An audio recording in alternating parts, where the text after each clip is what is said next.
Hello students, welcome to our short mini lesson on immigration to the United States. Some of the stuff that I'm going to talk about in this short video you have already discovered, but nonetheless we're going to do a quick review. Feel free to stop and review, and please make sure you're taking notes as we go through this, because this will be your mini lesson when it comes to immigration. This is all based out of Chapter 15, your History Live book, so if you want to follow along there, I'm going to be screencasting the video as I go. So let's just start with immigration in the 18th century, really focused on some key concept, that being this idea of push factors and pull factors, as you can see on the screen. Push factors being those reasons in which people feel like they need to leave their current location. Examples of push factors from the 19th century would have been things like religious oppression. I myself, my family on my mom and my dad's side both left parts of Germany and Russia because they felt like they were being not only religiously but also politically oppressed. That's a push factor. Other push factors can be things as simple as a lack of job. You lose your job and you need a job, so you have to go somewhere else. The other one being a pull factor. A pull factor is something that draws you to a new location. In the United States, one of the major pull factors in the 19th century was the opportunity for religious freedom and also the opportunity to get a new job. A lot of people in Europe were farmers or related somehow to the farm industry, and they just did not have land available anymore. Well, in the United States, there was a lot of land for people to come and farm in, and so it was not uncommon for people to come to the United States and move to the Midwest, specifically Germans into the Midwest, Kansas, Nebraska, and Iowa, and then populate those areas because that was pulling them to it. Just job opportunities in general really pulled people to the United States. So as immigrants from Europe came, for the most part, they came on boats. They came on steamships, and they sat, for most of it, what is known as steerage. Steerage was an open area on the steamship's main deck. That's where most of the immigrants spent for a couple weeks on their way. If you had more money, you could pay for a first or second class seat. If you're on the first or second class, then you had an opportunity for a nicer seating arrangement. But for the most part, most people came in this steerage area. Now, once people actually came to the United States, especially from Europe, one of the main areas they went was through Ellis Island. Ellis Island was a station, or as it says, a harbor, a harbor off New York City, or in New York, that's became really your major stopping point for millions of immigrants in 1892 to 1854.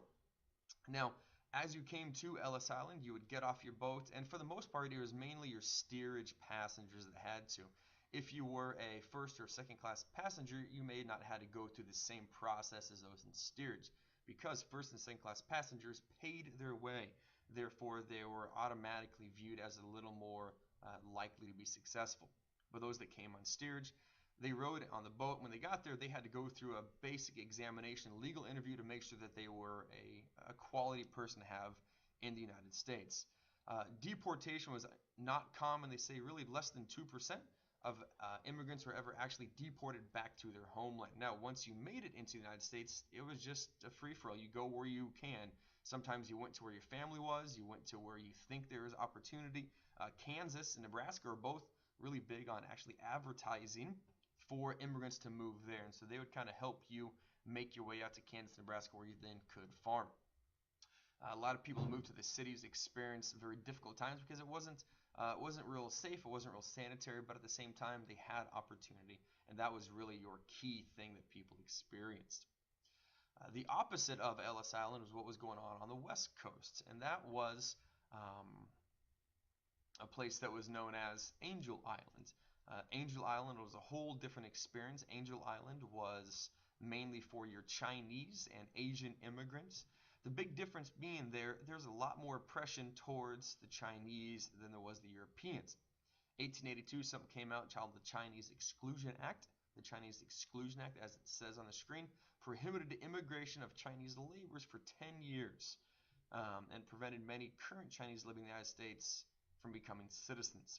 It was solely based on race and nationality because people were afraid that the Chinese were taking jobs. Again, interesting about it, it dropped the Chinese population or immigration in 1882. There were 40,000 that came, compared to just 2 years later in 1884, only 279. So you can see a massive drop because of the Chinese Exclusion Act. Now, so Angel Island was set up to kind of filter in those Chinese immigrants. as they came to the United States. Here's their major entry point. It was a little more difficult to get through than Ellis Island. Ellis Island, it was a pretty quick process, could take a couple hours, whereas the Angel Island, they say it could take even days, weeks, months, or years before someone could get through. They just were not treated as well in general, and there was a lot more oppression that took place. Now, once people were in the United States, there's some challenges they faced just getting their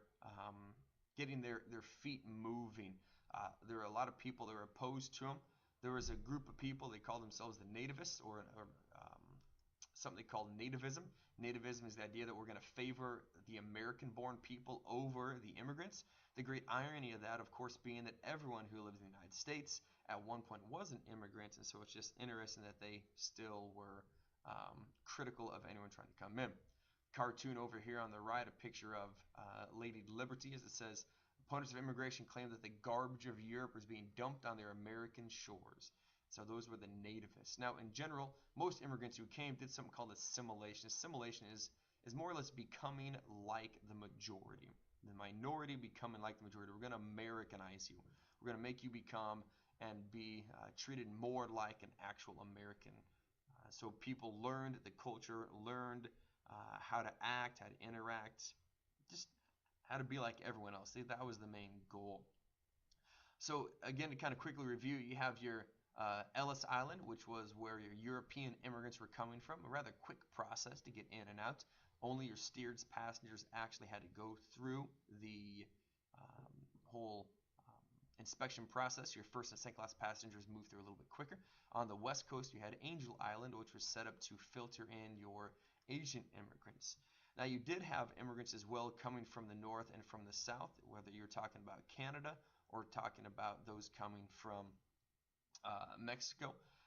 And again, similar issues, similar challenges for them. A little harder to control those that are coming in from the north and from the south. But again, both of which looking for job opportunities, looking to have an opportunity to make a living. So that is your rough and quick outline and review of immigration when it comes to European and Asian immigrants. Hopefully you took some notes along.